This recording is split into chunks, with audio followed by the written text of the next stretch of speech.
प्रभु जीशु ख्रीष्ट अति बहुमूल्य नाम संपर्क इंडिया द्वारा प्रस्तुत कार्यक्रम नुआ सकाल आशार आज अध्याय मुझे स्वागत जनाए। प्रभु आपण मान प्रत्येक को बाहुल्य रूपे आशीर्वाद करूँ।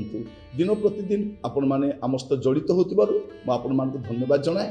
प्रभु आपण मान सहित रही आप महिमा प्रकाश करूँ। आज आम जो प्रसंग प्रभुंर वाक्य ध्यान करवा आलोच्य प्रसंग होछि जिह्वार पाप। जिह्वार पाप आमको जो जिह्वा दिया जाइछि केवल स्वादिष्ट खाद्य खाइबा पाई नहीं, कथा कहिबा पाई नहीं, किंतु कथा कहिबा समय रे आमर जो जिह्वाटा अछि या द्वारा जेपरि पाप न हुए एथिपाई मध्य आमे सचेतन हेबा दरकार। बेले बेले में कहू कहू जो विषय गुड़ाक कहिबा कथा नुह से गुड़ाक मध्य आमे कहि पकाउ। कहू कहू बेले बेले कौन लागे आमानको से कथाटा अधिक रोचक लागे तो आमे आमे कहि चलू, किंतु सेटा जे पाप हुए ता हमें जानी न थे। मस्त खोलंतु गणना पुस्तक तार 12 पर्व तार प्रथम 2 पद।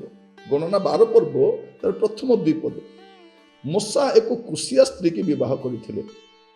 एणु मरियम और हारून से कुशिया स्त्री सकाशु मूसा को विरोध रे कथा कहिले।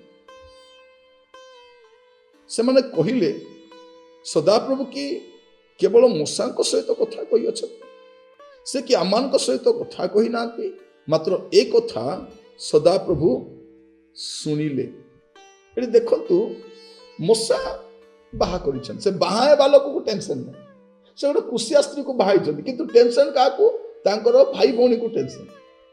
मूसा किए प्रभुकर दास, एमाने किए एमान भी प्रभुकर दास दासी अटन, एमाने मध्य भाववादी अटन।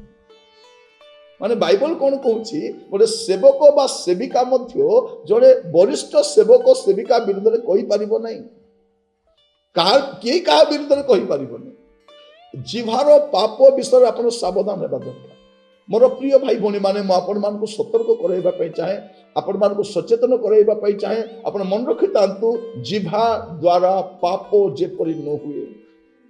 आमे कथा कहिबा समय में सतर्क हेबा दरकार। आमे कथा कहिबा समय सचेतन हेबा दरकार जे आमे कोन कहूछु। ए कथा द्वारा प्रभु गौरव पाउछंती ना प्रभु दुखित अटंती। मु ए जो कथाटा कहिली मोर जिह्वारे एटा पाप हो जाय नै तो। मरियम आ हारून भाबुतिले आमे खाली कहूछु, किंतु एटा जे पाप होला सब जानिले नै। आ परमेश्वर से पाप सकाशे से को दंडित कले। मोर प्रिय भाई भौणी माने आज आमे जहा कहूछु सेथि सकाशे हुए तो आपण बा मु आमे तुरंत आमे कोन ही न पालु, दंड पाई न पालु, तुरंत कोनोसी दंड आसी न पारे। किंतु मन रखि थांतु गोटे समय आसुची जब प्रभु विचार करिवे आपण आपण को जिह्वारे आपण को ओष्ठादर रे आपण जहा जहा कहिचंती से सबुर दिने हिसाब हेबो। कोन लिखा जाउची माथ्यू 12 पर्व तार 36 और 37 रे, किंतु मु तुमान कहू अछि मनुष्य माने जेकोसी असार कथा कहती विचार दिन से माने सेतर उत्तर देबे। तेणु तुम वाक्य द्वारा तुम निर्दोष, तुम वाक्य द्वारा तुम दोषी बोली प्रमाणित हब।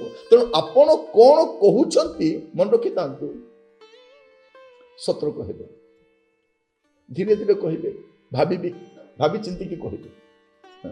नचेत कौन हम ए जिह्वारु जो पाप आसे तार परिणाम मध्य भोगिबा पई पड़े। आमे बेले बेले कहू कहू अतिरिक्त कहि दो आ न कहिबा कथा मध्य कहि देथौ। आमे सतर्क हेबा दरकार। आपण प्रेरित पुस्तक देखिबे गोटे घटनाटा आपण को आश्चर्य लागिबो। साधारण विषय पर मने होउची, मस्त आपण खोलंतु ପ୍ରେରିତ 5 ପର୍ବ ତାର 3 ପଦ 4 ପଦ ସେଥିରେ ପିତର କହିଲେ, ହେ ଅନନ୍ୟ, ପବିତ୍ର ଆତ୍ମାଙ୍କ ନିକଟରେ ମିଥ୍ୟା କହିବାକୁ ଓ ଭୂମିର ମୂଲ୍ୟରୁ କିଛି ଲୁଚାଇ ରଖିବାକୁ କାହିଁକି ଶୈତାନ ତୁମ ହୃଦୟ ସମ୍ପୂର୍ଣ୍ଣ ରୂପେ ଅଧିକାର କରିଅଛି? ବିକୃତ ନ ହେବା ପୂର୍ବେ ତାହା କ'ଣ ତୁମ ନିଜର ହୋଇ ରହିନଥିଲା?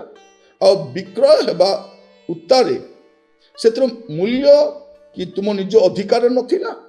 ତେବେ ତୁମେ କିପରି ଆପଣା ହୃଦୟରେ ଏହି ବିଷୟ ଭାବିଲ? ତୁମେ ଯେ ମନୁଷ୍ୟ ନିକଟରେ ମିଥ୍ୟା କହିଲ ତାହା ନୁହେଁ, ମାତ୍ର ଈଶ୍ୱରଙ୍କ ନିକଟରେ ମିଥ୍ୟା କହିଲ। ମାନେ କେତେରେ ବିକିଲ? ଏତିକି ଏକାକି? ସେ କହିଲେ ହଁ ଆଜ୍ଞା ଏତିକି, ବାସ୍ ସେତିକି। ଆଉ ସେ କହିଲେ ଏତିକି, କଥା ସରିଲା ସେତିକି। ତାପରେ ତାଙ୍କ ସ୍ତ୍ରୀ ମଧ୍ୟ ସେ ମୁଖସ୍ଥ ପଦ ଆସି କହିଲେ, 2 ଜଣ ଏକା ଦିନରେ ମରିଲେ। ପ୍ରିୟ ଭାଇ ଭଉଣୀ ମାନେ ମନେ ରଖିଥାନ୍ତୁ, ଏ ଜିଭାର ପାପ କେତେ ମାରାତ୍ମକ। ଅସମୟରେ ମୃତ୍ୟୁ, ହଠାତ୍ ମୃତ୍ୟୁ ମଧ୍ୟ ଆସିପାରେ।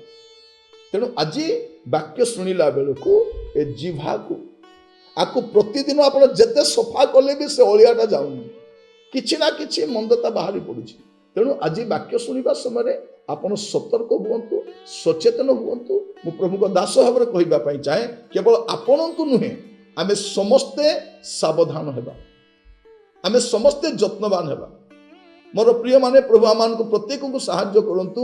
ଆଜି ଏ ବାକ୍ୟ ଶୁଣିବା ସମୟରେ ଆମେ ଯେପରି ଯତ୍ନବାନ ହେବା, ଆମେ କ'ଣ କହୁଛୁ, ଆମର ଜିଭା ଦ୍ୱାରା ପାପ ନ ହେଉ।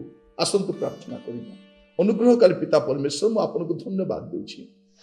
ପ୍ରଭୁ, ଆମ ଜିଭାରେ ଆମେ ଅନେକ କଥା କହୁ, ଅଗଣିତ କଥା କହୁ, ଅସଂଖ୍ୟ ବିଷୟରେ କଥାବାର୍ତ୍ତା କରୁ, ଆମର ଜୀବନ ବ୍ୟାପୀ କଥାବାର୍ତ୍ତା କରୁଛୁ। ପ୍ରଭୁ, ଆଜି ବସି ସମୀକ୍ଷା କରିବା ପାଇଁ ଦିଅ ପ୍ରଭୁ, ଆମ ଜିଭା ଦ୍ୱାରା କିଛି ପାପ ହୋଇଯାଇ ନାହିଁ। ତେଣୁ ବିଚାର ଦିନରେ ଆପଣଙ୍କ ପୁତ୍ର ଯୀଶୁଙ୍କ ସିଂହାସନ ପାଖରେ ମୋର ସମସ୍ତ କଥା ବିଚାରିତ ହେବ, ଏହା ଜାଣି ପ୍ରଭୁ ଆଜି ସଚେତନ ହେବା ପାଇଁ ସାହାଯ୍ୟ କର। ପ୍ରତ୍ୟେକଙ୍କୁ ଆପଣ ହସ୍ତ ରଖି ପ୍ରାର୍ଥନା ମୋର ପ୍ରାଣର ପ୍ରିୟ ଯୀଶୁଙ୍କ ନାମରେ ମାଗିଲି, ଆମେନ୍ ଆମେନ୍। ପ୍ରଭୁ ଆପଣମାନଙ୍କୁ ପ୍ରତ୍ୟେକଙ୍କୁ ବାହୁଲ୍ୟ ରୂପେ ଆଶୀର୍ବାଦ କରନ୍ତୁ। ପ୍ରଭୁ ଅନୁଗ୍ରହ କଲେ ଆସନ୍ତାକାଲି ନୂଆ ଅଧ୍ୟାୟରେ ଜଡ଼ିତ ହେବା। ବିଦାୟ ଦିଅନ୍ତୁ। ନମସ୍କାର।